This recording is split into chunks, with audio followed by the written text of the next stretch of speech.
Governor Nikki Haley is a busy woman. So busy, in fact, over 6 years, she's visited every corner of the state, every corner of the country, every corner of the world. But we wanted to get an idea of how often she visits us, the 6 South Carolina counties WNBF covers: Horry, Marion, Florence, Darlington, Dillon, and Marlboro.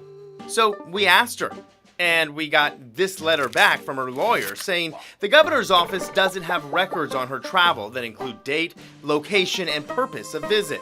The letter directed us to a press release that gets emailed out every week showing where the governor was the week before. So we gathered up all of that information, 2,064 days worth, and we did the math ourselves. We weren't concerned with any item on Governor Haley's agenda that included her being at the State House. Nearly every day she was in the state, she checked into her office. We didn't want to skew the results to Richland County or Columbia. So, here's the big picture. From when her office started keeping tabs on her travel on February 22nd of 2011, soon after she took office, to the week after Hurricane Matthew moved up the South Carolina coast, ending October 15th. And it's no surprise, Richland is at the top of the list. Take a look there. It's where she lives, where she works, day in and day out. Horry County is 6th with 38 items of business. Now remember, she can do several things in a county in the day she arrives. Florence is at 21, Darlington and Marion 10 each, Dillon and Marlboro 3 apiece. And just to note, in her time as governor, Haley's office has not logged any travel to Calhoun or Lee counties. But we need to make sense of the numbers. If we base them solely off of population, these are the biggest counties. We got this data from sccounties.org. They rank first, second, third, 6th, and 7th on her travel log. The 2 counties that aren't in the top 5 for population in the state, but are in her top 5 for most official business: Beaufort and Lexington. These are the cities where she has done the most business. Columbia, and that's away from the State House. Then Charleston, Greenville, Hilton Head Island, and North Charleston. Washington, D.C. would have come in 5th on this list, but we'll get to her out-of-state travel in a minute. But what if we break down her travel beyond just the numbers? We divided the purposes of her visits into categories: politics, education, weather disaster, community crisis, economic development, and sporting events. 72 items on her agenda were visits to schools or functions directly related to K through 12 education. None were to an Horry County school. Haley is a champion of South Carolina's economy, and her travel log shows it.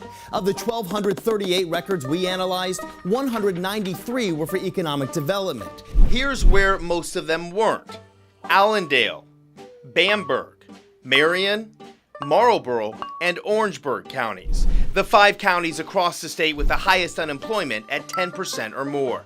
There were 6 events over the last 6 years focused on development in these 5 counties. Remember the one in Marion from April of 2013?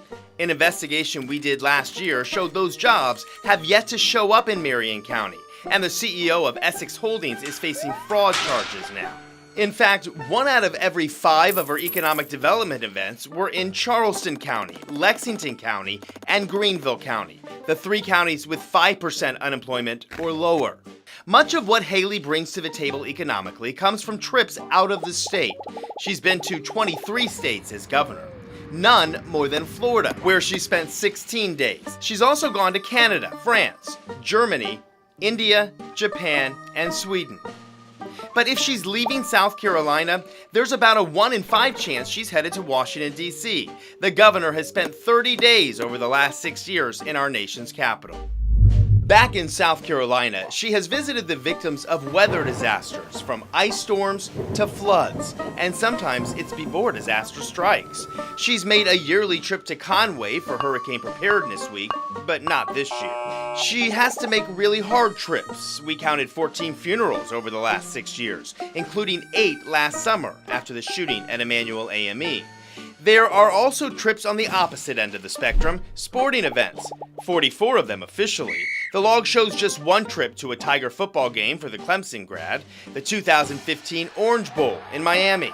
It doesn't mention the fact she has access to suites to see the Tigers and the Gamecocks play. More than half of her official sports business has been in Hilton Head Island for the Heritage Golf Tournaments and the events surrounding it. She's been to Charleston County for tennis, golf, and bill fishing. She's been to the Southern 500, but just once in 2012. But as far as we're concerned, there's a trend that leads to one question. Why did she stop coming to our area? This was 2011, then 2012, then 2013, then 2014, then 2015, and this year. And just keep this in mind.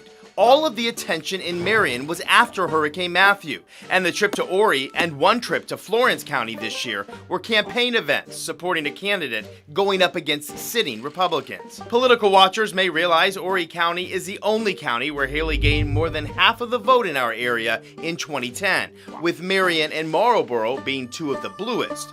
But she gained support in 2014 in all 6. The governor's office tells us in an effort to be transparent, Nikki Haley is the first governor to release a weekly schedule. In 2012, 274 items were logged away from the State House.